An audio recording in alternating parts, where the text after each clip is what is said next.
మన ప్రభు అయిన యేసు క్రీస్తు నామములో కూడి వచ్చిన ప్రతి ఒక్కరికి వందనాలు తెలుపుకుంటూ దేవుని యొక్క సన్నిధిలో ఈ దినం మనతో మాట్లాడుతున్న మాటలను శ్రద్ధగా ఆలకిద్దామండి.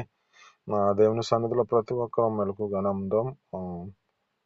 దేవుని సన్నిధిలో మనకి ఇచ్చిన ఆసక్తి, ఎలాంటి స్థితిని బట్టి మనకి ఇచ్చిన ధన్యత ఎలాంటిదైనను, ప్రార్థనే కానీ పాటే కానీ మనం కొంచెం ఆసక్తితో నింపబడి దేవుని సన్నిధిలో ప్రార్థించేవారుగా, పాట పాడేవారుగా ఉండాలి.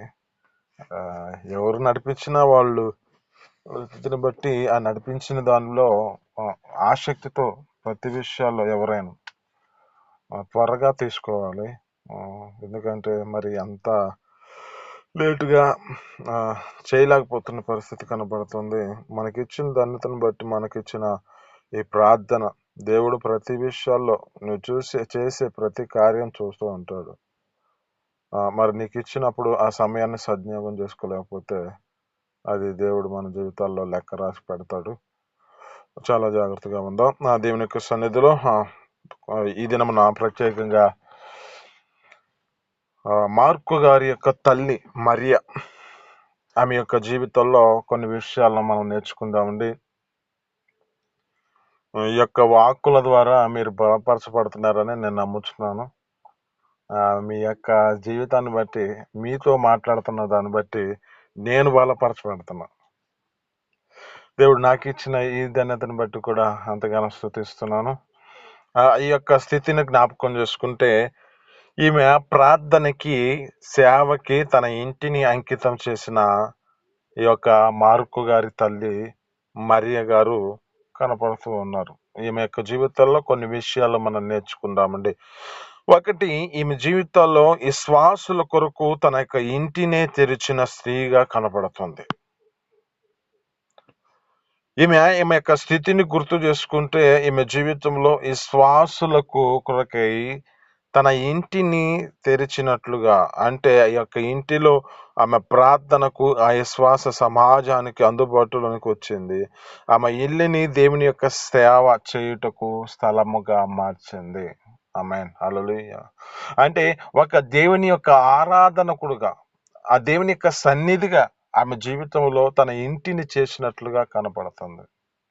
ఇది నేను నీతో మాట్లాడుతున్న మాటను బట్టి మన యొక్క జీవితాల్లో కూడా మనం ఏం చేయబడాలంటే, మన కుటుంబాన్ని, మన యొక్క స్థితిని బట్టి మనకిచ్చిన ఇంటిని మనము ఒక దేవుని యొక్క సన్నిధిగా, ఒక విశ్వాసులను మనం తీసుకొచ్చి మనం దేవుని సన్నిధిలో ఏ విధమైన స్థితిలోకి నడిపించబడాలంటే ఒక ఆరాధించే స్థలముగా మార్చబడాలి.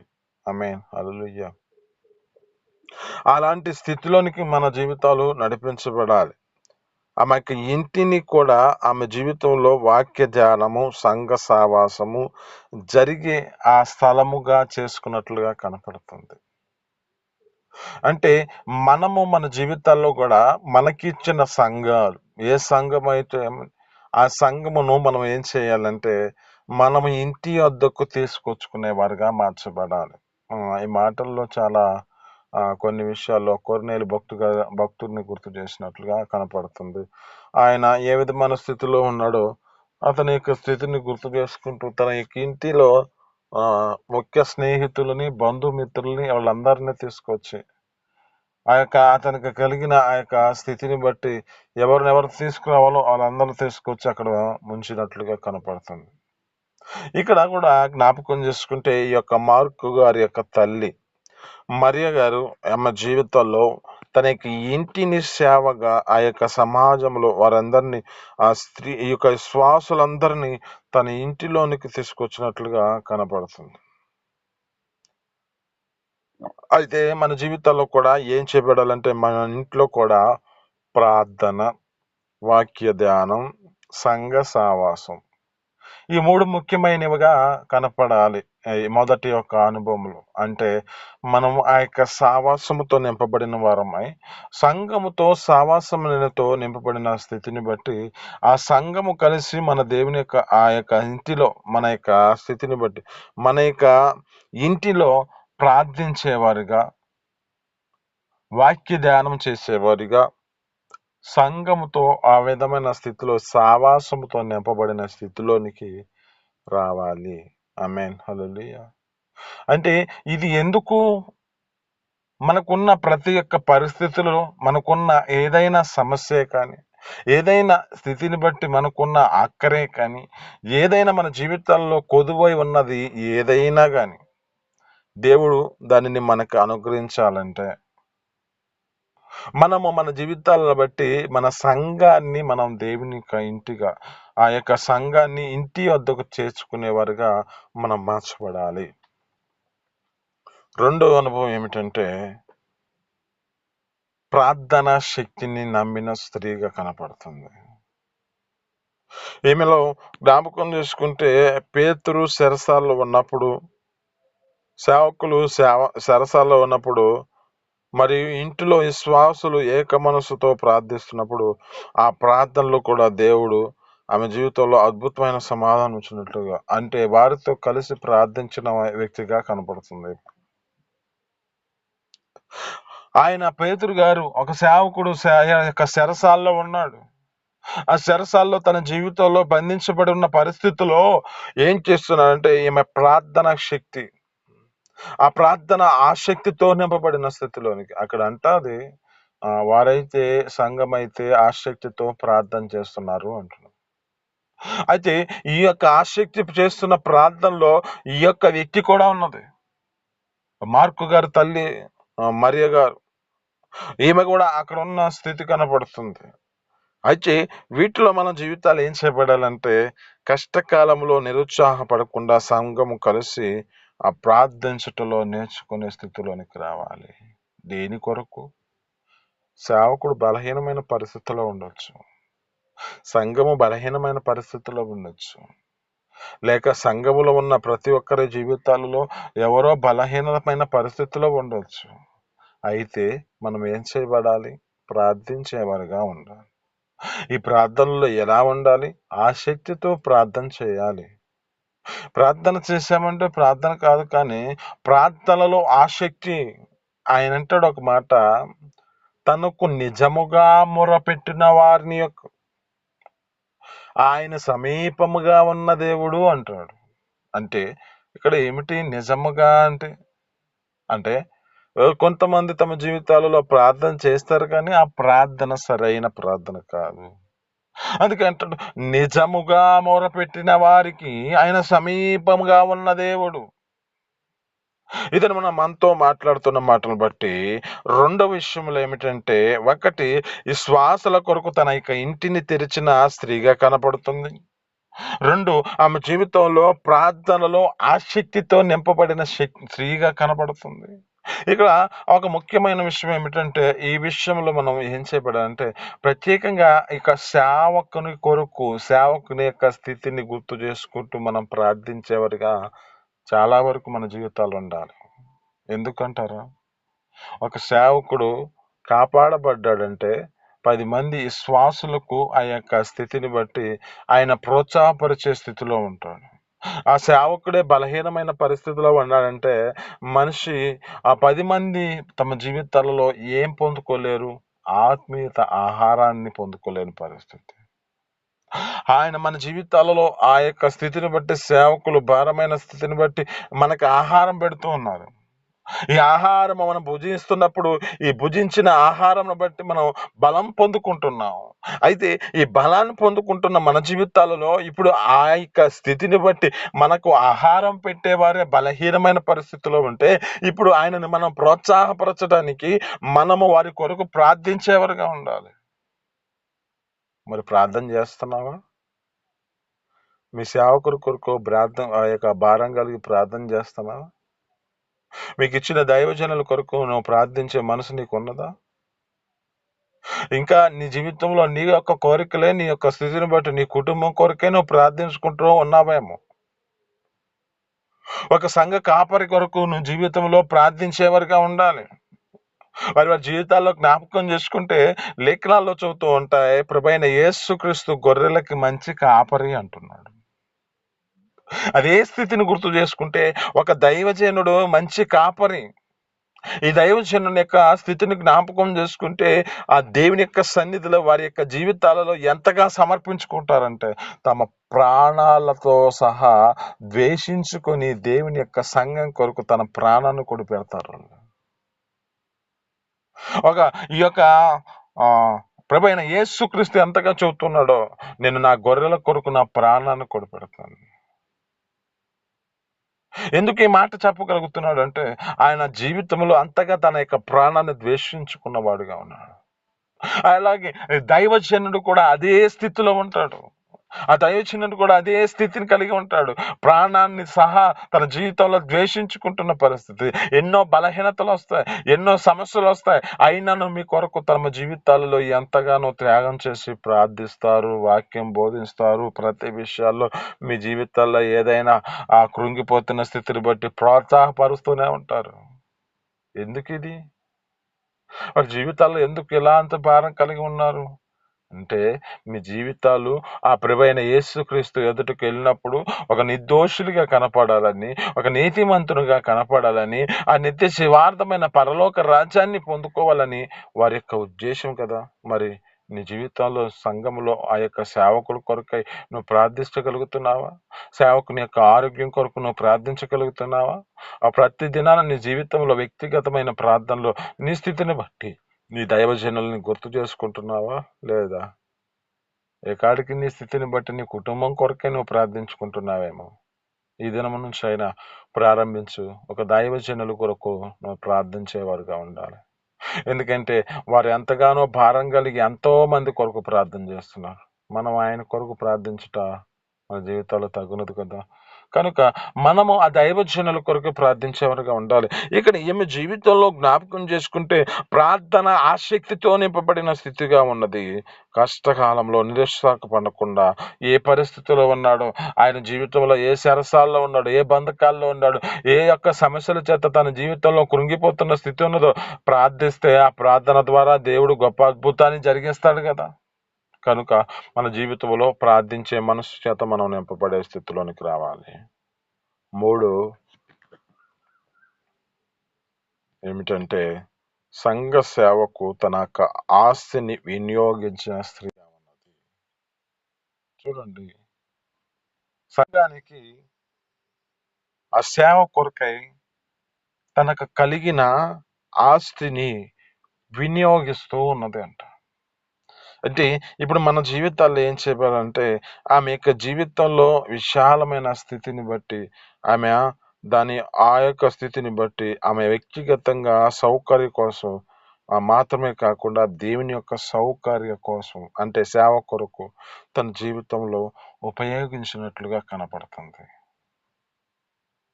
ఇది నేను నీతో మాట్లాడుతున్న మాట నీ యొక్క స్థితిని బట్టి నీ అవస్థతల కొరకే నీ జీవితంలో నీ యొక్క కలిగిన ఆస్తిని వాడుకుంటున్నామేమో. సేవాపరంగా నువ్వు నీ జీవితంలో ఏ విషయంలో నువ్వు జీవితంలో ఆ దేవుని యొక్క సన్నిధిలో ఇయ్యలేని స్థితిలో ఉన్నావేమో. ఇక్కడ అంటున్న మాటను చాలా శ్రద్ధగా ఆలకిద్దాం. ఈ మార్కు గారి తల్లిలో చాలా మంచి అనుభవం ఉన్నది. సేవ కొరకే, సంఘ సేవ కొరకే తన యొక్క ఆస్తిని, తనకు కలిగిన ఆ యొక్క దానిని, తనకు కలిగిన సొమ్ముని వినియోగించినట్లుగా కనపడుతుంది. ఈమె యొక్క జీవితంలో ఈ యొక్క స్థితిని బట్టి దేవుని యొక్క సేవ కొరకు ఆమె జీవితంలో ఇస్తున్నట్లుగా కనపడుతుంది. అయితే నీ జీవితంలో చదువుతున్న మాట ఏమిటంటే దేవుడు ఇచ్చిన నీ యొక్క స్థితిని బట్టి ఇల్లే కానీ, ఆస్తే కానీ, సమయమే కానీ, నీ కలిగిన ప్రతి సామర్థ్యతను నీవు ఆయన సన్నిధిలో ఆయన మహిమ కొరకు ఉపయోగించుకునే స్థితిలోనికి వస్తున్నావా? దేవుడు ఏ విధమైన స్థితిలో కనబడుతుంది? తన ఇంటిని దేవుని యొక్క సన్నిధిలో ఆ విధంగా సేవగా ఆ శ్వాసలను చేర్చుకున్నట్లుగా కనపడుతుంది. తనకు కలిగిన ఆస్తిని తన జీవితంలో ఆ దేవుని సన్నిధిలో ఉపయోగించినట్లుగా కనపడుతుంది. అలాగే ఆమెకు కలిగిన సమయాన్ని కూడా దేవుని సన్నిధిలో వాడుకుంటుంది. అలాగే ఆమెకు కలిగిన సామర్థ్యత ప్రతి విషయాల్లో ఆ సామర్థ్యత కొలది దేవుని సన్నిధిలోనికి వచ్చినట్లుగా కనపడుతుంది. కనుక నీవు ఏ విషయంలో అయినను దేవునిని మహిమ కొరకు చేసే స్థితిలోనికి రావాలి. ఈ 3 అనుభవం ఏమిటంటే సంఘ సేవ కొరకై తన ఆస్తిని కూడా దేవుని సన్నిధిలో వినియోగించిన వ్యక్తిగా కనపడుతుంది. కనుక మనము అలాంటి స్థితిలోనికి రావాలి. నీ యొక్క నీ యొక్క సొంత పనులకే కాదు, దేవుని సన్నిధిలో దేవుని సేవ కొరకు కూడా సమర్పించుకునే స్థితిలోనికి రావాలి. మనం మామూలుగా బైబిల్ గ్రంథంలో చదువుకుంటే ఒక మాట, పదవ ఫలము పదమ ఫలము ఇమ్మంటాడు, 10వ భాగం దశమ భాగం అంటాడు. ఈ బాగానే ఉన్నాయి రెండు. నువ్వేం చేయాలంటే సంఘ సేవ కొరకై కొంత ఖర్చును కూడా తీయాలి. సరే, మీరేం అనుకోవద్దు. ఈ యొక్క మాటలు చెబుతున్నట్లు అంటే ఎక్కువ శాతం కొంత సేవకులు ఈ మాటలు చెప్పారంటే సేవకులు డబ్బు కొరకు చెబుతున్నారు అనుకుంటూ ఉంటాం. కానీ మనం మన జీవితాల్లో కొంచెం ఆత్మీయ స్థితిలో మనం అర్థం చేసుకుందాం. మనకు కలిగిన వాటిలో దేవుడు పదమ ఫలము ఇవ్వమంటున్నాడు, దశమ భాగము ఇవ్వమంటున్నాడు. ఇది కాక నీవు సంఘ సేవ కొరకే నీవు కొంతను కూడా దేవుని సన్నిధిలో ఇచ్చే స్థితిలోను కావాలి. అది నీ సామర్థ్యత కొలది నీవు ఇవ్వచ్చు. నీ సామర్థ్య కొలది ఆ సేవా పరిచయకు నువ్వు ఉపయోగించుకునే స్థితిలోనికి రావాలి. నీ యొక్క అవసరతలను చూసుకుంటూ ఉంటావు. మరి యొక్క జీవితంలో అంతగా మరి వారి స్థితిని బట్టి జ్ఞాపకం చేసుకుంటే అంత త్యాగపూరితమైన సేవ చేస్తున్నారు కదా. వారు వేటి మీద ఆధారపడరు. మనకు ఇచ్చున్న ఆ యొక్క ఏదైనా, మనం ఇచ్చిన ఏ కానుకైనా ఎంతైనా కొంతైనా చింతైనా అది వారి జీవితాల్లో ఏం చేయబడుతుందంటే దాన్నే ఉపయోగిస్తారు. చిన్ని మాట గుర్తు చేస్తాను. ఆ పరిచర్యలో నాకు ఒక అనుభవాన్ని గత 2 వారాల క్రితం ఒక కోడికి వెళ్ళినప్పుడు నాకు అది గుర్తు చేసుకుంటే ఇప్పుడు ఎంతగానో నాకు అనిపిస్తుంది. అది ఒక వేదనగా ఉంటుంది. ఏమంటే ఒక కుటుంబం, సేవకుల కుటుంబం, వారు దేవుని సన్నిధిలో ప్రార్థిస్తున్నారు. వారు చేసిన ప్రార్థన దేవుని యొక్క సన్నిధిలో వారికి ఏది కావాలో అది దేవుడు సమయానికి సమకూర్చేశాడు. ఒక డబ్బు పరంగాయే కానీ, ఆ యొక్క సిస్టమ్ విషయంలో కానీ, ఒక స్టేజీ విషయంలో కానీ, ప్రతి విషయాల్లో వారికి కావలసిన ధనాన్ని దేవుడు సమకూర్చేశాడు. ఆ యొక్క కోరికలను మహిమ కొరకై తన జీవితంలో జరిగించాడు. దాన్ని ఎందుకు అని చెప్పగలుగుతున్నా అంటే వారి జీవితాల్లో అంత తమ యొక్క స్థితిని బట్టి కలిగిన దానిలో దేవుని సన్నిధిలో ఆ యొక్క కోటాలను పెట్టి ఉన్నారు. ఆ కోటాలను దేవుడు మహిమకరంగా జరిగించాడు. అయితే వారి యొక్క కుమారుడు సేవలో బైబిల్ ట్రైనింగ్ చేస్తున్నాడు. ఆ యొక్క బైబిల్ ట్రైనింగ్ చేస్తున్న వ్యక్తి కేరళ వెళ్ళాలి. డబ్బులు ఎంత లేవు ఆ యొక్క వ్యక్తికి. ఒక 200 మాత్రమే ఇచ్చారంట. చూడండి, ఆ యొక్క కుమారుడు ఆ యొక్క తల్లిదండ్రులకు ఎంతగా కుమారుడు ఏ విధమైన స్థితిలోనికి వచ్చాడంటే ఆ తల్లిదండ్రుల యొక్క మనస్సును అర్థం చేసుకున్నాడు ఆ సేవకుని యొక్క కుమారుడు. ఆ డబ్బు తీసుకొని ఆ కేరళకి వెళ్ళిపోయినట్లుగా కనపడుతున్నాడు. నేను మధ్యలో ఒకసారి ఫోన్ చేశాను. ఫోన్ చేస్తే ఏమన్నా తిన్నావా అంటే అన్న ఏం తెలియదు అన్నాడు. ఆ మాటను నాకు గుర్తు చేసుకుంటే నాకు తర్వాత తెలియలే. తర్వాత నాకు కొంచెం తర్వాత చెప్పారు, వాళ్ళ దగ్గర డబ్బులు లేక 200 ఇచ్చి పంపించారని చెప్పారు. నేను అనుకున్నాను, చాలా మంచి మనసు ఆ యొక్క వ్యక్తికి. తల్లిదండ్రులు అంత అర్థం చేసుకుని ఆ కుమారుడు ఆ విధమైన స్థితిలోనికి వచ్చాడంటే చూడండి, సేవను బాగా పరిచర్యలో ఎంతగానో తన జీవితాన్ని అప్పగించుకున్నట్లుగా కనపడుతుంది.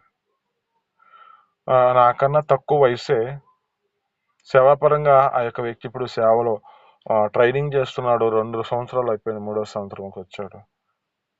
ఆ తల్లిదండ్రులు అంతగా అర్థం చేసుకున్నాడు. వారికి కలిగిన దానిలోనే పాపం వారు దాని కొరకే తన చేతిని బట్టి ఎవరిని అడిగేవాళ్ళు కాదు, ఎవరిని చేసి చెప్పేవాళ్ళు కాదు. వాళ్ళు సేవకులంటే ఒక విశ్వాసులు వారు ఇచ్చే డబ్బును బట్టి వారి జీవితాల్లో ఏదైనా దాని కొరకు సర్దుకుంటూ ఉంటారు.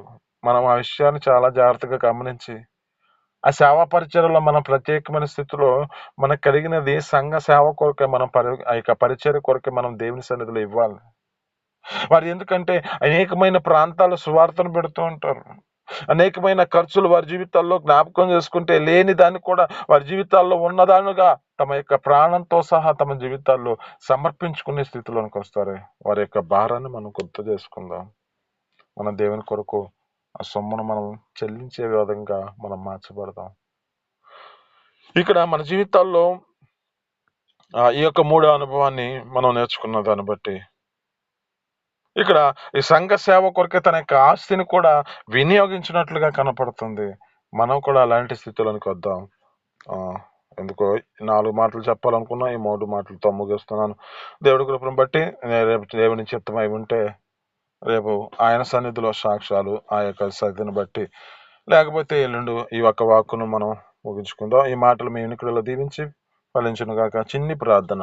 పరిశుద్ధుడా, జీవాధిపతి, ఆశ్చర్యకరుడా, మహోన్నతుడా, నీకు స్తోత్రాలు. అయ్యా, మీ సన్నిధిలో నా తండ్రి ఇద్దరు మాతో మాట్లాడిన మాటలు బట్టి నీ స్తోత్రాలు తండ్రి. మార్కు గారి యొక్క తల్లి నా తండ్రి ప్రార్థనకు, సేవకు తన యొక్క జీవితంలో తన ఇంటిని అంకితం చేసినట్లుగా మా జీవితాల్లో అయ్యా నా తండ్రి చూపించిన దాన్ని బట్టి నీ స్తోత్రాలు. మా జీవితాల్లో మొదటి యొక్క అనుభవంలో ఈ శ్వాసల కొరకు తన ఇంటిని తెరిచిన స్త్రీగా కనపడుతుంది.